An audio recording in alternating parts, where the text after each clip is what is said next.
السلام علیکم ورحمۃ اللہ وبرکاتہ۔ الحمد للہ رب العالمین والصلاة والسلام علی اشرف الانبیاء والمرسلین محمد وعلی آلہ وصحبہ اجمعین وبعد۔ قال اللہ تعالی فی القرآن المجید والفرقان الحمید،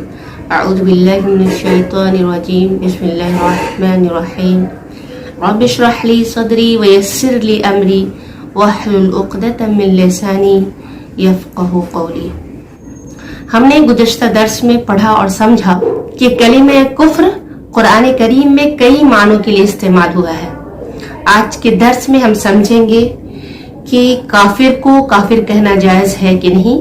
اور کسی مسلمان پہ کفر کا فتویٰ لگانا کیسا ہے۔ اگر کوئی شخص اللہ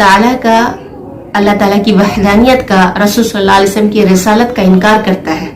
یا ایمان کی ضروریات کا انکار کرتا ہے، ایمان کے ارکان کا انکار کرتا ہے، جنت، جہنم، حشر، نصر، قیامت، آخرت، نامہ اعمال،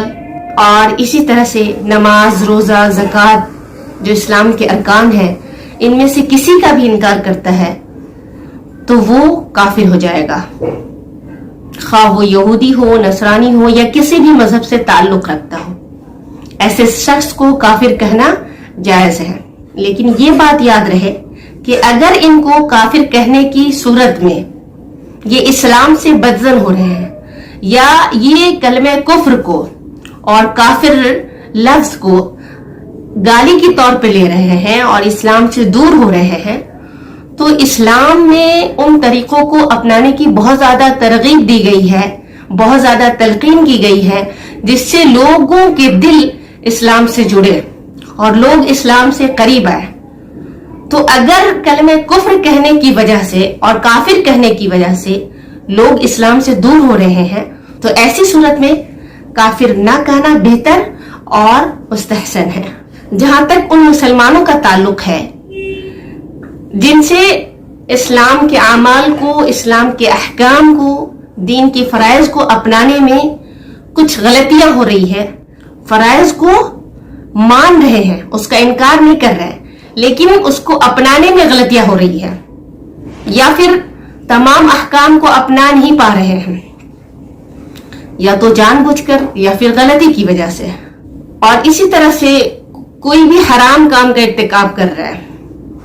اس لیے نہیں کر رہے کہ وہ اس کو حرام نہیں سمجھ رہے ہیں، حرام سمجھ رہے ہیں، لیکن انسان ہونے کے ناطے اگر ان سے غلطی ہو رہی ہے تو ایسے شخص کو اسلام میں کافر نہیں کہا جائے گا۔ جو شرعی سزائیں ہیں وہ مسلمانوں کے لیے ہی ہے، اور جو مسلمان جرم کا ارتکاب کرتے ہیں، جیسے کسی نے چوری کر لی تو اس کی سزا ہاتھ کاٹنا ہے، اسی طرح سے رجم ہے، تو ان کو کافر نہیں کہا گیا ہے۔ ہمارے اسلاف، ان سے بھی گناہ ہوئے، ان سے بھی غلطیاں ہوئیں، ان کو بھی شرعی سزائیں دی گئیں، لیکن کسی نے بھی ان کو کافر نہیں کہا۔ امام احمد بن حنبل رحمہ اللہ، جنہوں نے قرآن کریم کو اللہ کا کلام مانا اور اللہ کا مخلوق نہیں مانا، تو اس کی وجہ سے ان کو اس وقت کے بادشاہوں نے، عمرہ نے بہت سزائیں دی، ان کو جیل میں ڈالا، لیکن اس کے باوجود انہوں نے بادشاہوں اور عمرہ کو کافر نہیں کہا۔ انہوں نے کہا کہ ہو سکتا ہے کہ ان کو سمجھنے میں غلطی ہوئی ہے۔ اگر کوئی شخص شریعت پہ عمل نہیں کر رہا ہے یا کسی حکم پہ عمل نہیں کر پا رہا ہے، تو ہو سکتا ہے کہ اس کو صحیح مسئلہ معلوم نہیں ہو سکتا ہے کہ اس کے پاس کوئی تعویل ہو، اس کو سمجھنے میں غلطی ہوئی ہو، یا پھر یہ کہ انسان ہونے کے ناطے اس سے غلطی ہو رہی ہو۔ مسلمان کو کافر کہنے کے تعلق سے اللہ تبارک و تعالی کا فرمان ہے، یا ایھا الذین آمنوا اذا ضربتم فی سبیل اللہ فتبینوا ولا تقولوا لمن القى الیکم السلام لست مؤمنا۔ یا ایھا الذین آمنوا اذا ضربتم فی سبیل اللہ فتبینوا، اے مومنو جب تم اللہ کے راستے میں نکلو، فتبینوا تم تحقیق کر لیا کرو، چھان بین کر لیا کرو، ولا تقولوا لمن القى الیکم السلام لست مؤمنا، اور جو تمہارے سامنے سلام کا اظہار کرے، جو تم کو سلام پیش کرے، تو ان کو یہ نہ کہو کہ تم مومن نہیں ہو۔ اس آیت کریمہ میں اللہ تعالیٰ نے واضح طور پہ رہنمائی کی ہے، بلکہ حکم دیا ہے، جو مسلمان اپنے اسلام کا اظہار کر رہا ہے تو اس کو تم یوں ہی کافر مت کہہ دو، بلکہ اس کی تحقیق کر لو، کافر کہنے سے پہلے چھان بین کر لو۔ اور حدیث میں اس شخص کی سخت وعید آئی ہے جو بلا تحقیق کسی کو کافر قرار دیتا ہے۔ ابو ذر رضی اللہ تعالی عنہ سے مروی ہے کہ رسول صلی اللہ علیہ وسلم نے ارشاد فرمایا، جس نے کسی کو کافر کہا یا اللہ کا دشمن کہہ کر پکارا حالانکہ وہ ایسا نہیں ہے، تو یہ کلمہ اسی کی طرف لوٹ کر آئے گا۔ اسی طرح سے ایک دوسری روایت ہے، ابن عمر رضی اللہ تعالی عنہما سے مروی ہے کہ رسول صلی اللہ علیہ وسلم نے فرمایا کہ جس شخص نے اپنے مسلمان بھائی کو کافر کہا تو ان دونوں میں سے ایک پر کفر لوٹ گیا، یعنی یا تو کہنے والا کافر ہو گیا یا وہ شخص جس کو کافر کہا گیا ہے۔ جس کو کافر کہا گیا ہے اگر وہ اس کلمہ کا مستحق ہے تو اس کی طرف لوٹ گیا، اور اگر وہ اس کلمہ کا مستحق نہیں ہے تو اس شخص کی طرف لوٹ جاتا ہے جس نے کسی کو کافر کہا۔ اس لیے اگر ہم کسی کو بھی شریعت کی خلاف ورزی کرتے دیکھتے ہیں یا کوئی شریعت کے کسی حکم کو نہیں مان رہا ہے